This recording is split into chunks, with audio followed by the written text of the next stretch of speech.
मित्रों नमस्कार। राम के बाद लवकुश और अयोध्या का क्या हुआ? राम के बाद लवकुश का क्या हुआ? मित्रों, रामानंद सागर की जो रामायण आपने टीवी पर देखी होगी वो भगवान राम और लक्ष्मण जी के शरीर में जल समाधि लेने के साथ ही समाप्त हो जाती है।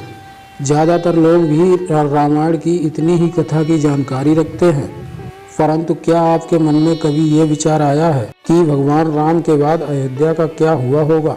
भगवान राम की संतानें लव और कुश का क्या हुआ होगा? और सूर्य वंशों का वंश आगे कैसे बढ़ा होगा? तो मित्रों, अगर आप भी इन सभी प्रश्नों के उत्तर जानना चाहते हैं तो इस वीडियो को पूरा जरूर देखें। भगवान राम के बाद लवकुश और अयोध्या का क्या हुआ? नमस्कार दोस्तों, स्वागत है आपका एक बार फिर से एसएस महावचन यूट्यूब चैनल पे। अगर आप हमारे चैनल पे नए हैं तो चैनल को सब्सक्राइब जरूर कर लें, घंटे को दबाकर ऑल पर सिलेक्ट जरूर कर लें ताकि रोजाना नई नई अपडेट आप तक पहुंचती रहे। दोस्तों, रावण का अंत करने के बाद जब श्री राम माता सीता को अपने साथ वापस अयोध्या ले आए, तब माता सीता को यह नहीं पता था कि उनके लिए अभी परीक्षाओं का अंत नहीं हुआ है और एक दूसरी परीक्षा अभी भी उनके मार्ग में खड़ी है। जब राम ने अपनी प्रजा के सवाल उठाने पर माता सीता को ही त्याग दिया, उसके बाद माता सीता वाल्मीकि ऋषि के आश्रम में रहने के लिए जगह मिली, जहां उन्होंने अपने बेटों लव और कुश को जन्म दिया और उनका पालन पोषण किया। लेकिन इतना सब होने के बाद भी ये कहा जाता है कि माता सीता के पति श्री राम का ये प्रेम ही था। उन्होंने सीता को त्यागने के बाद किसी दूसरी रानी से शादी नहीं की। वे सीता की अनुपस्थिति में उनकी कमी को पूरा करने के लिए अपने साथ यज्ञ में सोने की गुड़िया लेकर बैठते थे। सोने की गुड़िया इसलिए क्योंकि सोने को सबसे पवित्र माना जाता है। जाने राम और माता सीता के बाद क्या हुआ रघुवंश का? कौन बना कहाँ का शासक? आइए अब जानते हैं कि जब भगवान ने राजपाट छोड़ा तो रघुवंश का क्या हुआ और किसने शासन किया। भगवान राम के राजपाट छोड़ने के बाद कुश अपनी सेना के साथ अयोध्या आए और उन्होंने वहां का शासन संभाला। उन्होंने कुंदावती से विवाह किया और अथित के पिता बने। इसके बाद अथित के पुत्र हुए निषाद, निषाद के पुत्र हुए नल और नल के बाद हुए नव, और इस तरह ये वंशावली बढ़ते बढ़ते आ पहुंची महाभारत काल के राजा बृहदल तक। इतिहास में वल का जिक्र कुल की 50वीं पीढ़ी के रूप में होता है। यही भगवान राम के वंशज भी थे जिन्होंने कुरुक्षेत्र के युद्ध में कौरवों की ओर से युद्ध लड़ा था। चक्रव्यूह युद्ध के दौरान अभिमन्यु और बृहदबल के बीच घमासान युद्ध हुआ और अभिमन्यु के प्राणघातक तीर से बृहदबल की मृत्यु हो गई। भरत, लक्ष्मण और उनके बेटे। आगे बढ़ने से पहले मित्रों, आपको बता दें कि पुराणों में भरत, लक्ष्मण और शत्रुघ्न के भी दो पुत्र का जिक्र मिलता है। भरत के 2 पुत्र हुए दक्ष और पुष्कर। लक्ष्मण के पुत्र चित्रागंध और चंद्रकेतु। शत्रुघ्न के पुत्र हुए सुबाहु और शिवसिंह। मित्रों, मथुरा का नाम पहले सुसैन था। जब राम ने भरत का राज्य अभिषेक करना चाहा तो भरत नहीं माने और दक्षिण कौशल प्रदेश में कुश और उत्तर कौशल में लव का अभिषेक कर दिया गया। भगवान राम के काल में भी कौशल राज्य उत्तर कौशल और दक्षिण कौशल में विभाजित था।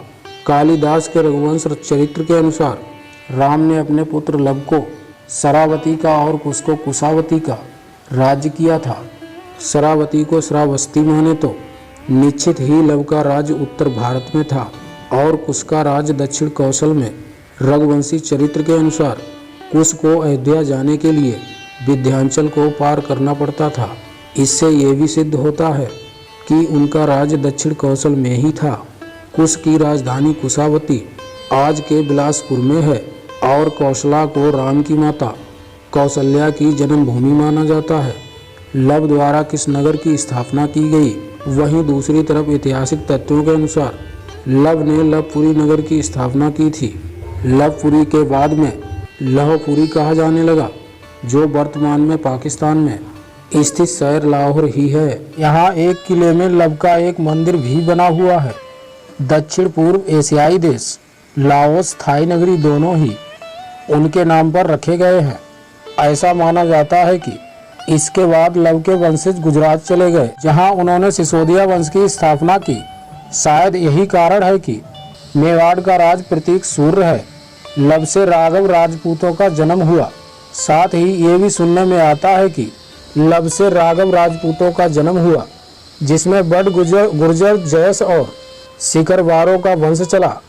दूसरी शाखा सिसोदिया राजपूत वंश की थी, जिनमें बैंसला और गोहिलून वंश के राजा हुए। दूसरी ओर कुश ने कुशावती नगरी की स्थापना की, जो छत्तीसगढ़ राज्य के बिलासपुर जिले में है। कुश ने अपना राज पूरब की तरफ भी फैलाया और ऐसा माना जाता है थाईलैंड के राजा इसी राजवंश के वंशज हैं। शायद इन्हीं कुछ कारणों से थाईलैंड के राजा को आज भी राम की उपाधि देने की प्रथा यथावत है। साथ ही कुश से कुशवाहा यानी कि कछवाहा राजपूत का वंश चला। इसके अलावा मौर्य सैनी सात के संप्रदाय की स्थापना कुश के वंश से ही हुई। कुश की मृत्यु कैसे हुई? आपको बता दें कि कुश की मृत्यु दुर्जय नामक एक असुर से युद्ध करते हुई थी। इसके अलावा ऐसा कहा जाता है कि लव और कुश में से कुश का ही वंश आगे बढ़ा। इसी कारण इतिहास में भी कुश के ही वंशजों का वर्णन ज्यादा मिलता है। मित्रों, पुराणों में दूसरे सूर्यवंशी राजाओं का भी जिक्र मिलता है, जिसमें एक नाम राजा सिद्धार्थ यानी कि गौतम बुद्ध का भी है। सूर्यवंश के अंतिम राजा के रूप में राजा सुमित को जाना जाता है, जिनको नंद वंश के संस्थापक पद्म आनंद ने हराकर अयोध्या को कब्जे में ले लिया था। और ये समय ईसा पूर्व से 450 से 360 के आसपास का रहा होगा।